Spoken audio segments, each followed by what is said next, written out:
This is English shorthand dictation number 78 and the dictation speed is 140 words per minute. Ready? Start.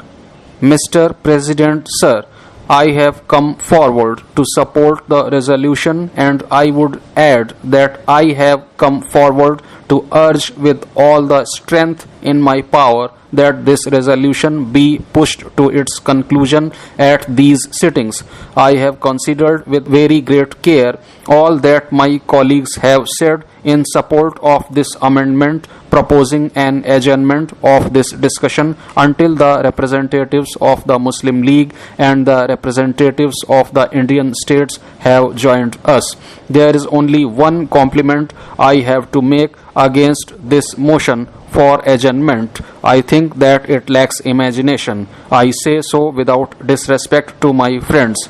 I say it lacks imagination because it forgets that we have just launched ourselves on a very big task, and it is necessary that we should impress our country and the world that we mean business. Now, sir, look at this resolution. It is a resolution which sets out the objectives that we have to place before ourselves in framing our constitution.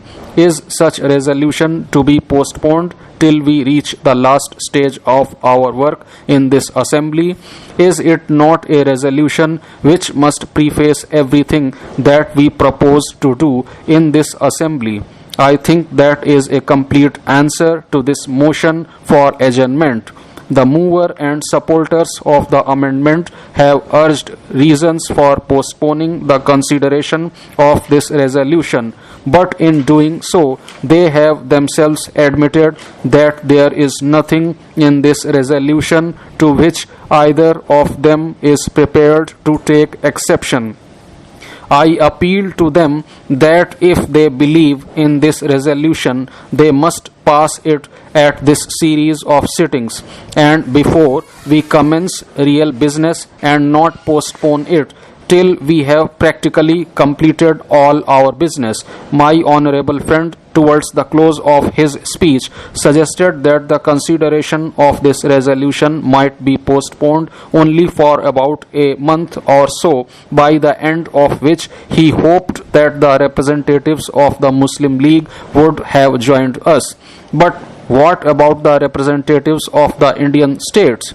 For no fault of this Constituent Assembly, the representatives of the Indian states have not come into this assembly at the start, as I consider it is their right to do. But the procedure has been so regulated that they come in only at the final sitting of this Constituent Assembly.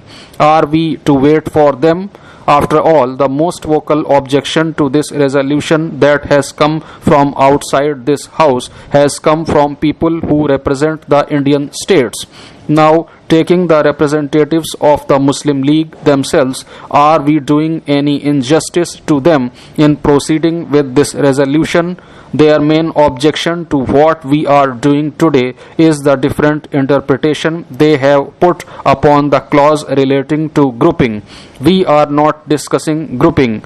We are discussing this resolution which lays down the objectives of our work, a matter in respect of which they have a perfect right to come and participate in this debate.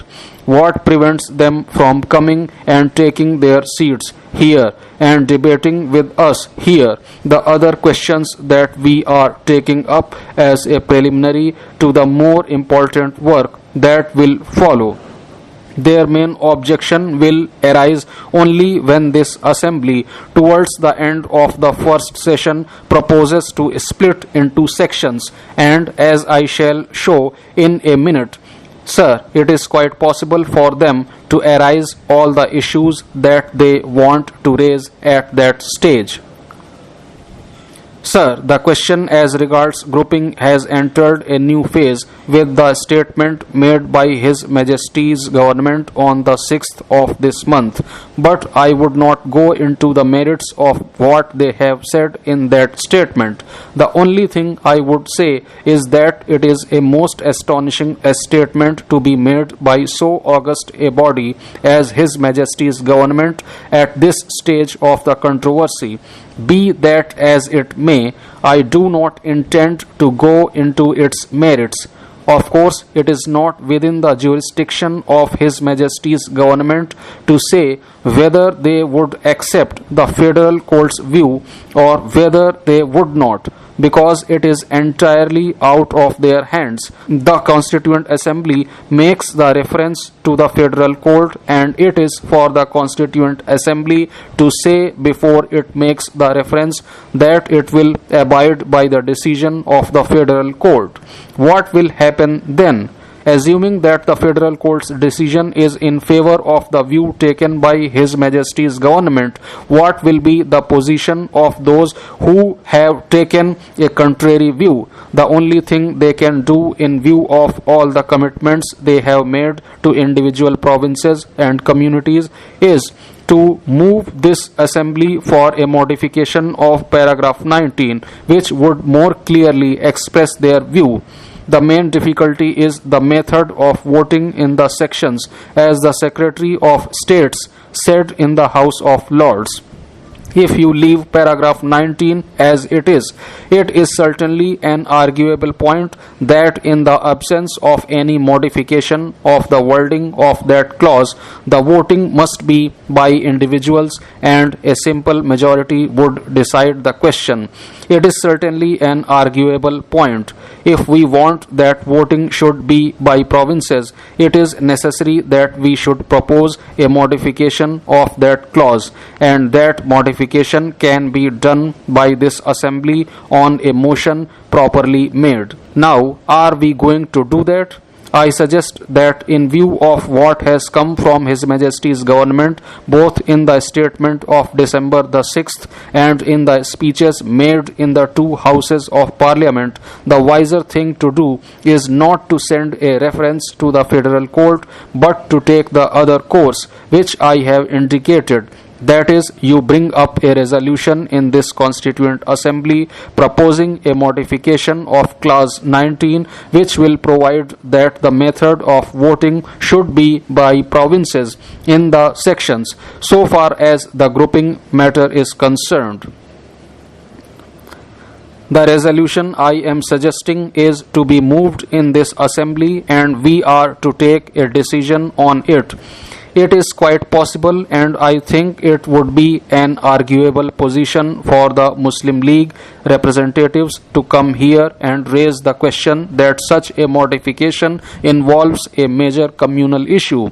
If you decide that it is a major communal issue, or if after obtaining the advice of the federal court, you decide that it involves a major communal issue, it will be open to the Muslim League to contend that you cannot carry out that modification without a majority of each of the major communities. Why should we not take that step? We shall take that resolution into consideration at an adjourned sitting of this assembly.